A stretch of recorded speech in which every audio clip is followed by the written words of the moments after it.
habari ambazo zimeweza kutufikia kwa mchana wa leo, tayari Iran imekwisha kupata kiongozi mpya ambaye yeye atakuwa mlisi wa aliyekuwa kiongozi wa Iran, baba wa imani, Ayatollah. Inafahamika ya kwamba Ayatollah aliweza kuiongoza Iran kwa takribani miaka 32 na awamu hii ilikuwa ni awamu yake ya pili ya uongozi mpaka pale alipoweza kuuawa na jeshi la Marekani wakishirikiana na Israeli katika shambulio kubwa lililotokea tarehe 28 mwezi wa pili. Je, nini kilisababisha Ayatollah kuweza kuuawa? Ayatollah amekuwa ni baba wa imani na amekuwa akiongoza nchi ya Irani kwa muda mrefu kidogo. Sasa alikuwa na mpango wa kuweza kujenga ulinzi wake kwa kutumia makombora ya nyuklia ama kuendeleza miradi ya kinyuklia, jambo ambalo lilikuwa likionekana tishio kwa nchi kama Marekani.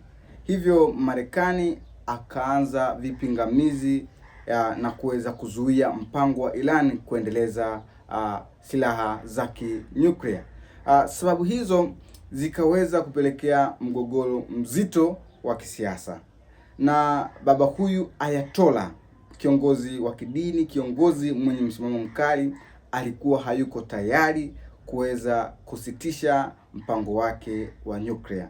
Ikumbuke kuwa Iran ni miongoni mwa nchi ambazo zina washirika kama vile China pamoja na Urusi. Hivyo nchi hii ilikuwa haiko tayari kuweza kusimamisha mpango huu wa kinyuklia. Hivyo rais wa nchi ya Marekani Donald Trump aliweza kutoa vitisho kadhaa kwa nchi ya Iran, na ikumbukwe pia kwamba Iran imekuwa ni nchi ambayo imekuwa kwenye vikwazo vya kiuchumi, kijamii pamoja na kisiasa na mataifa mengine makubwa ikiwemo Marekani. Hivyo Donald Trump aliweza kuitishia Iran kwamba endapo itaweza kuendelea na mfumo wa kuendeleza silaha za kinyuklia, basi anaweza kuivamia. Baada ya hapo, Marekani akaanza mpango wake wa kutaka kuivamia Iran. Hivyo akasogeza meli za kivita ama destroyer katika ghuba ya Iran.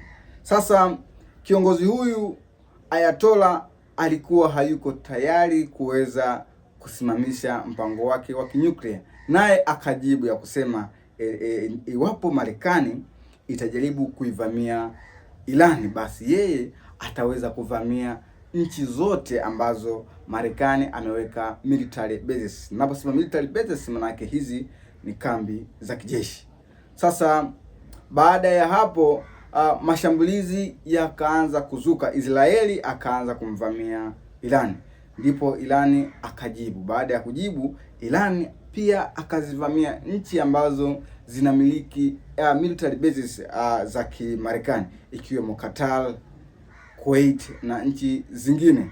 Na kutokana na mashambulizi hayo ikabidi kiongozi huyu wa kidini Ayatollah aitishe kikao cha baraza la washauri pamoja na baraza la kijeshi. Sasa siku ya tarehe 28 wakiwa katika kikao, ndipo waliweza kuvamiwa na nchi hizi za Marekani pamoja na Israeli, shambulio kubwa la takriban mabomu 32 ambayo yaliweza kupelekea kifo cha Ayatollah, mwanawe wa kike, mkwe wake pamoja na mjukuu wao. Hivyo baada ya kuweza kufariki kwa kiongozi huyu baba wa imani wa Iran, baraza la wazee limeweza kumchagua mtoto wa Ayatollah Mojtaba Khamenei kuwa kiongozi wa Iran, na kiongozi huyu amesema ya kwamba yuko tayari kulipiza kisasi, kwamba wote walioshiriki katika kumua baba yake ama kuivamia Iran, basi ataweza kudili nao perpendicular, yani ataweza kudili nao ama kuwadhibiti kadri itakavyowezekana.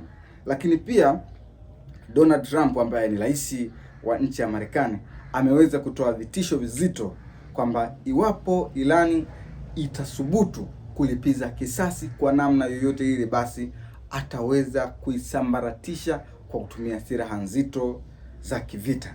Sasa hatuelewi ni nini kitaweza kujiri. Basi endelea kubaki nasi, subscribe, tutaendelea kukuletea taarifa kulingana na hali ya kisiasa inavyoendelea pale nchini Iran. Uko nami Daud Bahati Mlawa, hii ni Mlawa TV. Bye bye, tukutane wakati mwingine.